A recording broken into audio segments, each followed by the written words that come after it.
안녕하세요.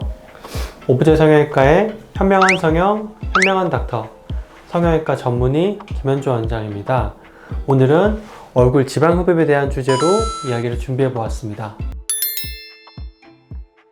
얼굴에 지방이 많아서 윤곽 라인이 묻혀진 경우에 얼굴에 이런 불필요한 과다한 지방을 흡입해서 제거해 줌으로써 특히나 다이어트로 만들어지지 않았던 다림하고 선명한 윤곽을 만들어주게 되면서 자연스러운 얼굴의 라인을 드러낼 수 있습니다. 지방 흡입은 지방이 있는 모든 곳에 다 가능합니다. 다만 일반적으로 얼굴 라인을 따라서 주로 흡입을 하고 있는데요. 얼굴 지방 흡입을 많이 시행하고 있는 부위는 앞볼이나 옆볼이나 팔자 부위도 하는 경우도 있고요. 턱 라인 그리고 이중턱 부위입니다.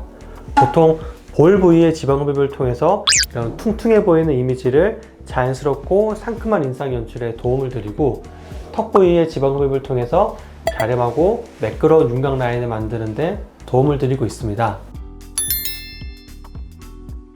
수술 전에 전문 의료진과의 상담을 통해서 지방 흡입할 얼굴 부위 그리고 마취 방법 등에 대해서 결정을 하게 되고요. 대부분의 지방 흡입 수술은 수면 마취로 진행됩니다. 이후 수술할 동안에 수면 마취가 되어 있는 동안에는 마취제와 혈관 수축제를 포함해 있는 희석된 마취 용액을 지방을 흡입할 부위에 골고루 넓게 주사를 해서 침윤시키게 됩니다. 마취 용액이 충분히 침윤된 후에는 작은 바늘 구멍을 만들어서 그 구멍을 통해서 캐뉼라를 이용해서 골고루 지방을 흡입하게 되는데요. 얼굴 지방 흡입한 부위에 따라서 눈에 잘 보이지 않는 곳, 예를 들어서 턱 아래나 귀 뒤 한 1에서 2mm 정도 크기의 작은 절개를 해서 지방을 흡입하게 됩니다. 체질상 붓기나 멍이 잘 드는 분들은 본인의 선택하에서 하루 이틀 정도는 쉬시는데요. 평균적으로 봤을 때는 굳이 연차를 사용하여 쉬시는 분들이 많지는 않습니다. 그렇기 때문에 수술 직후에 본인이 봤을 때 이 정도면 밖에서 돌아다녀도 괜찮겠다는 생각이 들면 다음날 바로 출근하시거나 돌아다니시는 데는 상관이 전혀 없습니다.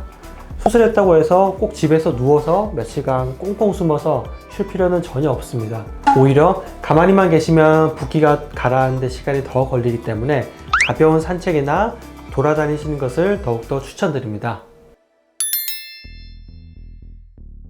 첫 번째로는 수술 당일부터 땡기미 착용을 해서 수술 부위가 많이 안 움직이도록 관리해 주셔야 됩니다.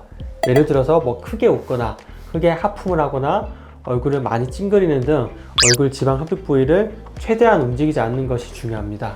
두 번째로는 냉찜질인데요.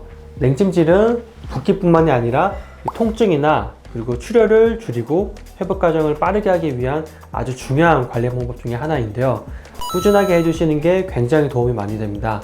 다만 냉찜질을 할 때에는 이 찜질팩이 피부에 곧바로 닿지 않도록 꺼즈나 얇은 천으로 감싼 후에 사용해 주시기를 바랍니다.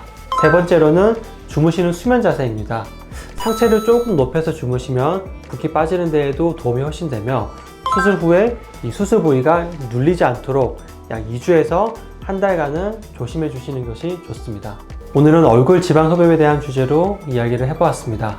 혹시 더 궁금하신 점이 있으시면 댓글 남겨주시면 답변해 드리겠습니다. 지금까지 시청해 주셔서 감사드리고 영상 아래쪽에 좋아요와 구독하기, 알림 설정 눌러주시기 바랍니다. 오브제 성형외과의 현명한 성형, 현명한 닥터 성형외과 전문의 김현주 원장이었습니다. 감사합니다.